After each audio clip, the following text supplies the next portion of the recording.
Okay, so thank you very much for this very clear and straightforward presentation, and this gives us time to start the panel discussion.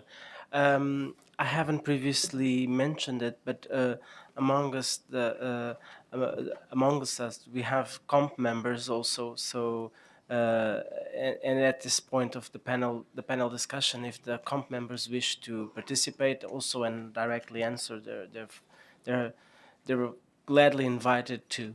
So again, should we start? Any questions? Please, when you make a question, if you could just say who you are and where you come from, that would be very helpful for all of us. I see one raising hand behind. Please, you may start. Hello, my name is Esther Rodergas. I work for the Biofarm, and we develop targeted products for the treatment of cancer.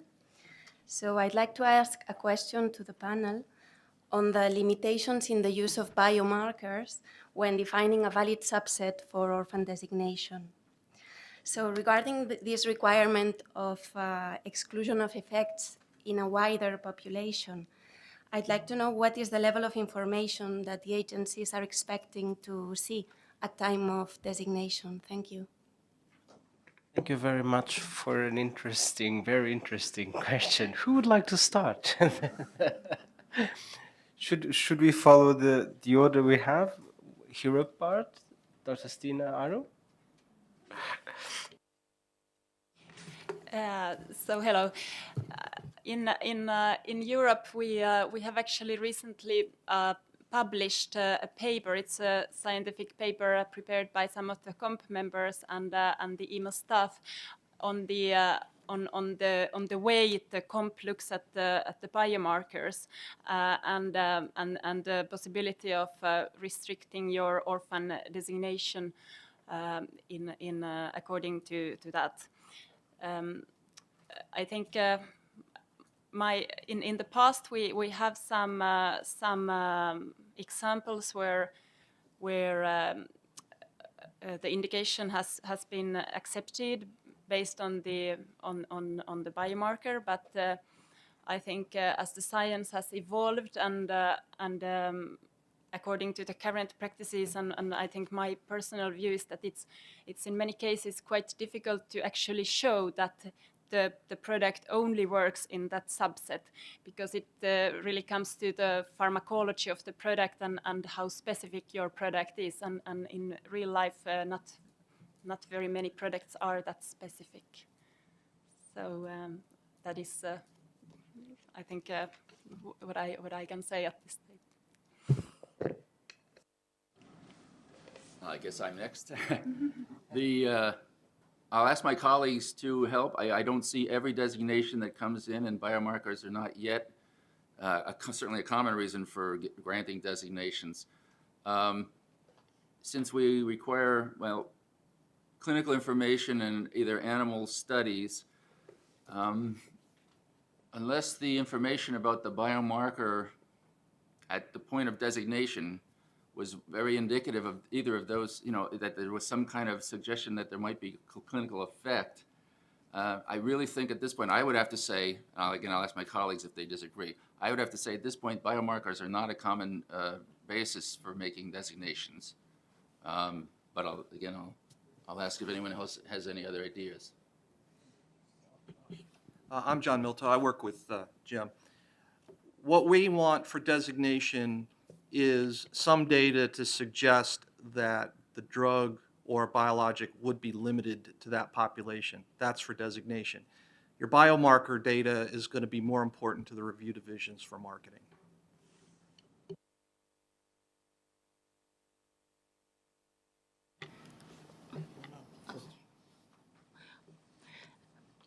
This is the MHWPMDA. I think the biomarker can be very strong data for the review as a medical product, but for the designation of as an orphan product, biomarker, the data is just as a reference. I mean that we judge the designation of the orphan drug based on the indication for which the drug is to be used. Therefore, my answer is that biomarker can be a very good data for the review itself, but the other designation is not so obligatory data. Thank you. Thank you. We have a follow-up question from Dr. Lois, and then we have a question on the back. Yes, yes, in the same line, because when André Loire from Belgium, yes. When listening to the answers, especially from USA, I'm not sure that we understand the same, that we have the same definition for the biomarkers. When we published the paper, the concept of the biomarker in the scope of the rare diseases or orphan drugs is to look if there is in fact a subset of patients in which the product is acting and only acting in that subset and in no other one. If you consider biomarkers as a marker of activity or efficiency of efficacy, then it's something different. You see? So here is to have a basis within the designation, a basis for making, let me a little bit brutal, a subset, but not an artificial subset, really a subset where the product is active only in that subset and not outside the subset. That's maybe the reason why the question was asked and the reason why I'm coming back to the comments you made. Thank you very much. I saw a hand raising there in the back before. Hi, I'm Marie Deneux from Voisin Consulting. I had a question for Dr. Aram specifically. The question was related to the definition of the medical condition, and you mentioned the special considerations. I was wondering if you could give a few examples of intersections and particular treatment modalities to illustrate that. Thank you for your question. So the second point under special consideration relates to the fact when you have an intersection of two diseases, and what we would be looking at in that case, if this intersection would present with specific characteristics that would justify it being regarded as a separate, distinct medical entity. I think this is not very commonly used, and I think in many cases we just have the designations for the two different diseases. I could. I'm not sure if I can even remember any good example of that. We have myelofibrosis in polycythemia vera. I think that could be one which is close to that, but it's perhaps not a very good example. When we look at the third bullet point under the special considerations, that is about a need for a special treatment modality. And also this is actually quite exceptional, and I think an example of that is some treatments for bone marrow transplant, because these patients have been regarded by the COMP to present specific characteristics that are related to this procedure of transplantation, and not necessarily depending on the underlying condition the patient has. Thank you very much. I saw a hand there, please. Thank you. This is Eleanor Davis from Biogen IDEC. So I was very interested in Dr. Mathieu's presentation and the comments that you made at the end, particularly around the need for industry to try and diversify.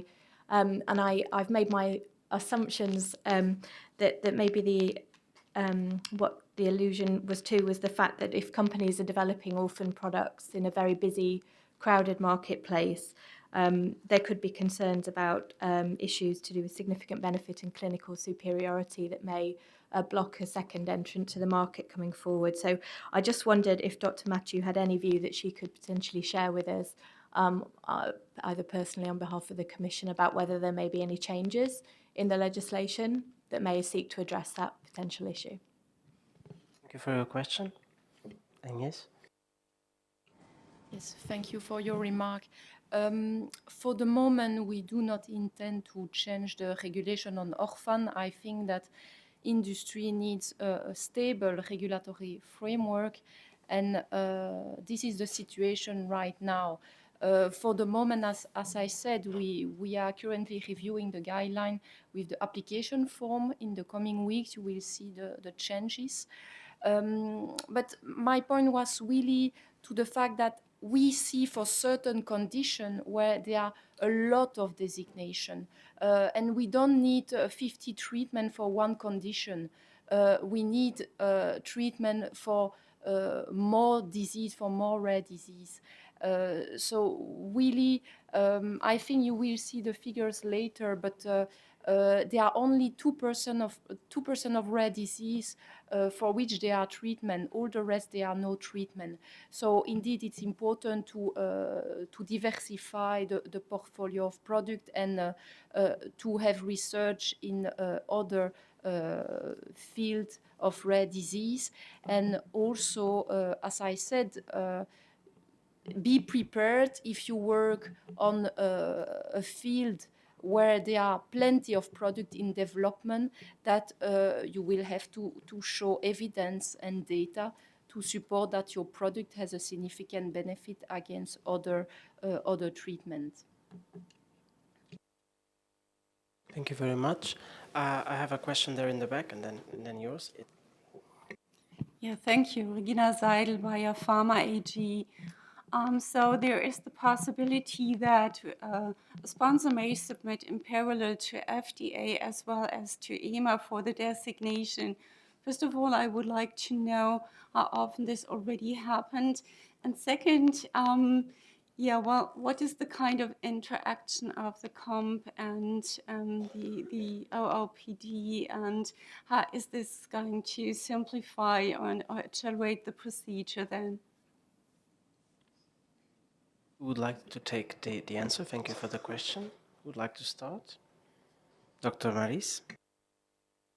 Thank you for the for the question. So about 50 to 60% of submissions are done in parallel each year between the FDA and the EMA. So companies submit in parallel about between 50 and 60% a year.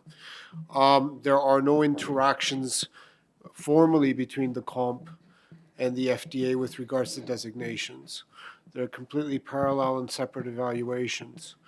However, we do have monthly discussions with the FDA regarding some of the criteria, how criteria are interpreted, but we don't have a formal, how would you say, procedure where we discuss a particular application, if that's what you mean.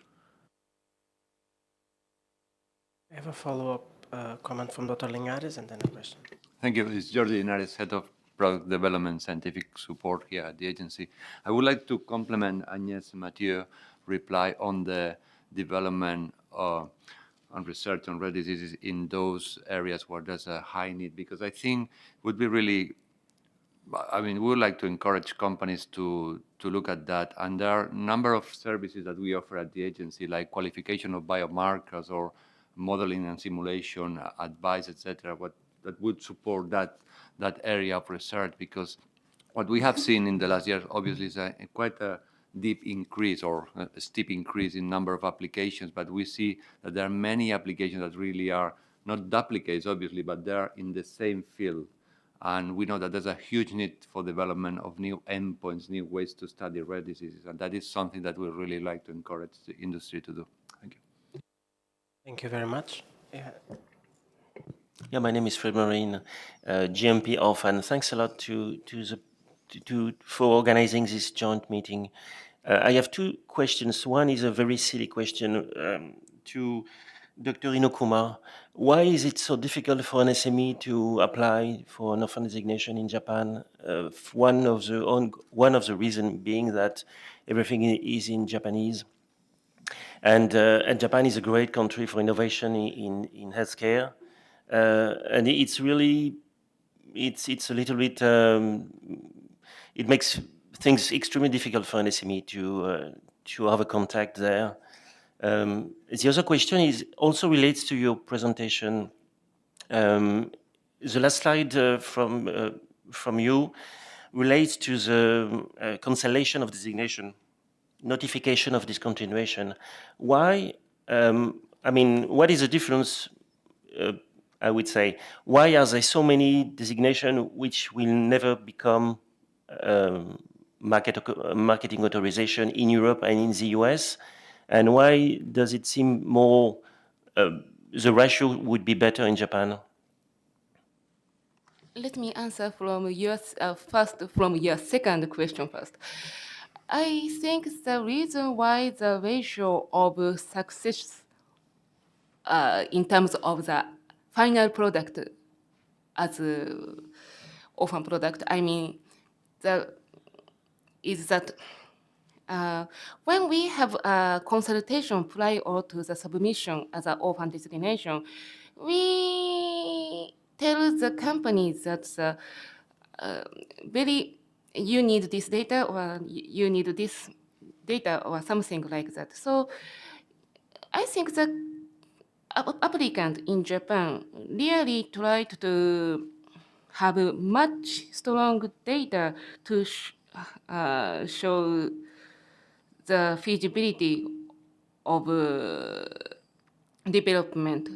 So I think if the product does not have the feasibility to be approved, applicant simply does not come back to us to submit the application. Does it make sense? Yeah. And I didn't really understand. I don't really understand your first question. Your first question is about what? Could you say it again? How do you apply when you're a small company in Europe or in the US for an orphan designation in Japan? There is no specific legislation or system for small and medium company in terms of orphan designation, but we have a more general system to enhance small and medium-sized enterprise to develop medicines. That is called 薬事戦略相談ってなんて言うんでしたっけ? Sorry, I'm asking the translation of the Japanese term. It's called the strategic pharmaceutical development. Is that something like that? Under this system, we encourage small and medium-sized enterprises to develop medical product, and this can apply for the orphan drug as well. If you have more questions, I will more than happy to answer. Thank you very much. Yes, please. My colleague can add my This is comments. Nakamura from PMDB. I will explain the detail of R&D scientific consultation, strategic consultation after this session from our colleagues, so please wait. Dr. Matthias? Matthias Daumer from Germany. So I think in the last years we from the applicant side observed a lot of interaction between the different agencies, just ending in things like the common annual report between FDA and European orphan designation, which is really highly appreciated. My question is also in the context of the recommendation to have parallel submissions, is there any formal interaction to harmonize procedures? Because where I see frequently a difference between US rules and European rules is, for example, definition of subsets or of conditions. I understand that this is a difficult question in the light that we are dealing with different legislations, but this is certainly something that would support the process of parallel submission.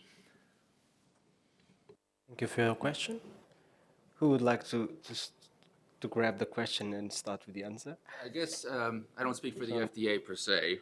I can give you my ideas about it, of course, but the parallel submissions and then the likelihood that we're going to have, we're basically asking about similar decisions.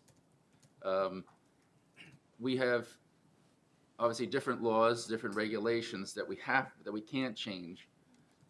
We do try, and therefore that's a limitation right there. And there are some things that we can't get beyond in terms of those.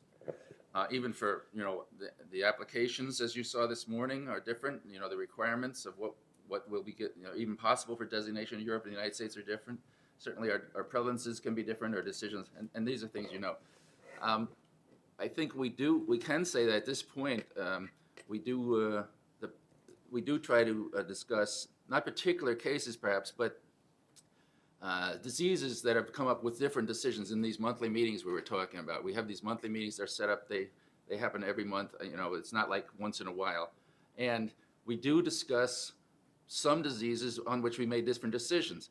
Not that we're going to absolutely change on one side or the other, but at least if we understand more, we can have an understanding of what's happening, what might happen in the future. And I'm hoping that will result in, if not harmonization, at least understanding of what's happening. But again, I think the big limitation is that the regulations simply are different at this point. Thank you very much. Question, please. Hello, my name is Gillian Traynor from Albany Regulatory Consulting. My question actually follows on from your question, the last question. And Dr. Rees, I noticed that you mentioned that scleroderma had changed into 2 different subsets. And I wanted to understand what the criteria was for that, the FDA, and if that would be applicable in Europe and Japan, and if that was something that perhaps had come up at your meetings and how you resolved that. Thank you. Thank you. There was discussion. I mean, we didn't decide with between ourselves in Europe or Japan, certainly. In terms of in the United States, we had, and I'm just saying what my understanding is, we had situations where systemic sclerosis was requested, and the consideration was it a orphan subset. What happened was we had consultations with the review divisions and their viewpoint of how they looked at the 2 diseases. And it was really with discussions with them and how they were presently, because things change over time, how they presently were looking at it, that we basically, in consultation with them, decided that we would consider the 2 as separate entities for the time being. I can't really tell you much more about that at this point. Any comment from Europe or Japan? No? Okay. Any other questions? I see a hand in the back, in my left side. You, please. Hi there. It's Jonathan Menon from Pfizer. I think I'm just following up on one of the queries that another colleague just raised earlier. And we're trying to see, is there something in the long run to have some sort of a unified requirement between all the 3 agencies? Because obviously this is a worldwide workshop, and I think it's a great opportunity just to see, moving forward, is there going to be harmonization of requirements between the 3 agencies?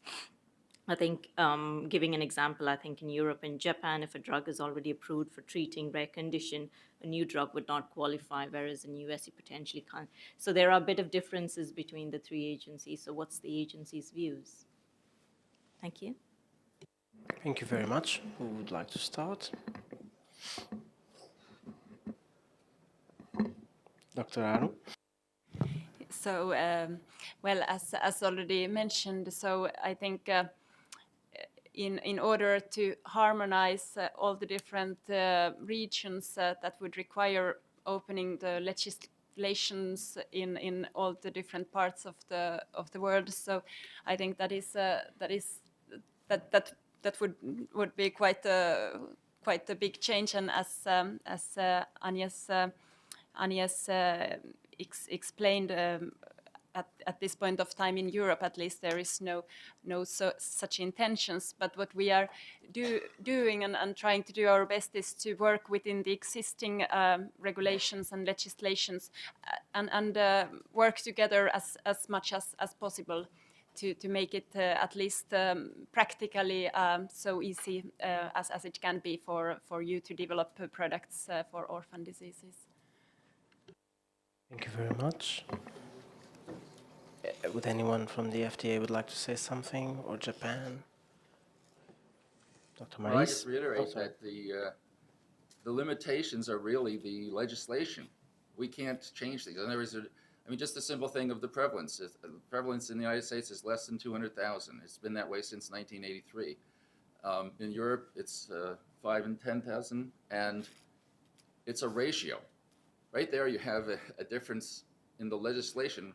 Unless we go back to Congress, which we do anything like that, but getting Congress to change things in a routine basis is not something that's likely to happen. So the limitation is really the difference in the regulations, in the laws. And we can't sort of change them to fit what we might like to be the case or something. We have to go by what the requirements say. And it limits us to what we can do. Dr. Maris? I mean, of course, there's the element that we've just been talking about a formal mechanism that you're kind of alluding to, which, as you can hear from what the people on the panel are saying, is going to be rather difficult, if not impossible. But through the monthly discussions we've had with regards to conditions, we've been seeing a progressive growing awareness of how to define the conditions so that there's more convergence, if you want, with regards to how the agencies define the conditions. So we have monthly discussions with the FDA about some conditions where we have differences of opinion of how to define it. And that, through those discussions, we've been seeing a progressive convergence towards something a little bit more similar. We also have the same kind of discussions. We have had those discussions with the MHLW, PMDA, so that we have a greater understanding of how they define conditions, and so that you have perhaps a better understanding amongst the regulators of differences of interpretation of how to define a condition, which means that when you go in for a parallel submission, your conditions, the way they address the conditions will be more, the criteria or the considerations will be more an understanding of what's happening around them than just within the region. So there has been, because of the open dialogue that we've had, we have a better understanding, for example, of the limitations or different way of interpretation or the differences in the legislation in the US and the MHLW with regards to our legislation, and the differences in interpretation, in particular how to define a condition, in the hope that we can get a better understanding of and a more, how would you say, coherent definition across the world. But that's if you want, an informal way of kind of working amongst ourselves within the limitations of the legislation, as you've heard. Any comments from Japan? If I can add what have been said by my colleague from FDA and EC, I would say that the biggest limitation for us is perhaps the language, I think. Some small and medium-sized enterprise want to have a designation, orphan designation in Japan too, but I think they have a difficulty to fill even the format in Japanese. And I think we would like to invite those, specifically the small and medium-sized enterprise overseas, to come to us directly to have a consultation. But sometimes they just send us some consultation company. If they do such a thing, we do not have a clear idea of the orphan product. So if such a company can find a good partnership in Japan, I think it will improve the situation. Thank you. Very much. One last question there on my right. Yes, thank you. I have a brief question. It's Helen Roberts, consultant to SMEs. I wondered, do you have a similar approach on participation by patient groups or their representatives? Because we're seeing that many of my clients are being actively approached, and seeing that there's patient participation in COMP, would you see greater interest in patient groups providing data or in actively participating? And I'd welcome your thoughts. Thank you. Very good question to close our first part of the discussion. We have very good examples. Who would like to Dr. Loire, you can answer? No? Oh. No, okay. Dr. Aaron? Well, as in Europe, in the COMP, we have 3 patient representatives participating and being active members in the COMP. Also, we quite often have patients as experts when we discuss applications. So that is how we want to involve patients in the procedure. Dr. Maurice? If I understood just a little bit more of the subtleness of your question, you're also wondering if if we would welcome submissions from patient organizations through your consultancy. Am I correct? Well, no, it's more, I suppose, managing the expectations of patient groups, because many patients themselves also say, could we make our own submissions? Could I share my data? Particularly in rare diseases. You know, they really feel that they are the center, the model, and we want to be able to simply advise them on what is permitted, but also if they can a direct approach, you know, would that be not considered appropriate? Really simply to be able to harness their energy, to encourage them to focus on where they could best work, and to ensure that you don't receive a lot of information that you don't want. So it's more a practical question. And clearly, I would prefer that it goes direct. I wouldn't expect it to go through, you know, consultants of any group. I hope that answers your question. Because I know in the US, you know, patient groups are also very active. Thank you. Dr. Maurice? The only reason why I ask is that we do have sometimes, I mean, it doesn't happen very often, but we do have patient organizations that submit for orphan drug designation data that they've generated with the product. Which how would you say, that's kind of what I was thinking that you were talking about at this particular moment. I recognize that there's a lot of energy from the patient organizations, but we do welcome orphan drug designations, for example, from patient organizations. In fact, we do get them, for example, from charities in Italy and France. Therese? And I would just say, I don't know of any limitation on who could make submissions for us for designation. We get certainly companies, obviously. We get individual physicians. I don't know, I haven't had any from patient organizations, but based on the fact that that anyone can be a sponsor, basically, in the United States, it would seem that they could do that with the understanding that they have to provide, you know, the same kind of information that the others, I assume they'd be working with physicians, so I don't see any reason why they couldn't do so in the United States. Thank you very much. Very quick follow-up comment from Dr. Loire. Yes, thank you, Bruno. It's a total different subject. I understood that in both Japan and USA, you have also, for the applicant, as the obligation after designation to submit an annual report to your office. So the question is, what do you do with this annual report? Which kind of analysis you perform? To which conclusions you can come? Are those conclusions made public? What's the aim of those annual reports? And is it interesting to have a look into those annual reports? A general question, but a short answer is sufficient. Thank you very much. A short answer is needed. Who wishes to start? Dr. Rees, please. Well, I can assure you that they're not made public. That's for certain. In terms of what they're used for, I mean, I don't know that there's a formal mechanism to evaluate annual reports and what's happening. I don't know if any of the colleagues have any other ideas. Hi, this is Soumya Patel from the FDA. The annual report, my understanding, is to ensure that the product is still being developed further and that the company is still interested in, you know, further developing the product and that you haven't stopped.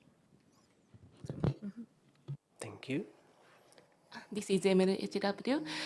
We do not ask the designation holder to submit annual report itself, but in place of annual report, I think the applicant can submit the newly implemented DSUR, and I think it can help us to watch the progress of development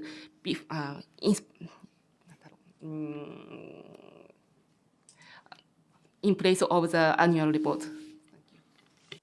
Very much. Dr. Lingares?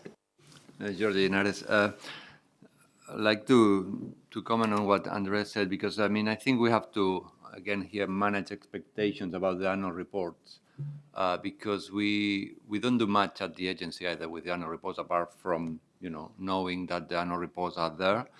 But when we did an analysis of, particularly in 3 conditions, I think it's 2 years ago, we found that the quality of the data in the annual reports, it was, I will put it like suboptimal, I would say, for any analysis in terms of the development. That probably is because we didn't have any structure of the annual report, so the companies were submitting different levels of data, I would say there, basically complying with the regulation that says that they have to inform on how they are progressing on development. Now we have a template for the annual report, so we expect in the future we'll have better data, but again, this is something that is totally voluntary from the sponsors, so I don't think we'll have a huge amount of data there to really inform about what's going on. And then, again, the annual reports are confidential because it's about development of companies, so that's a bit of a difficulty we have in terms of analyzing and making it public. But I think there are some initiatives in the area to look at that. So. One last comment. Thank you, Bruno. I'm Zaide Frias. I'm the interim Human Medicines and Research and Development Support Division. In fact, several references have been made about the slightly unfavorable ratio between designation and the actual products on the market.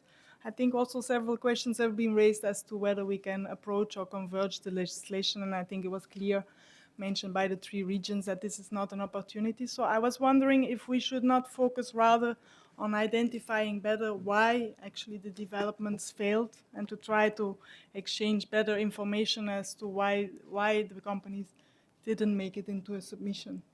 Because that's probably an area that is much easier to exchange, and that will then actually help at the next opportunity of a protocol assistance or other kind of interactions you have with the agency might actually help also companies to get a successful MA in the end.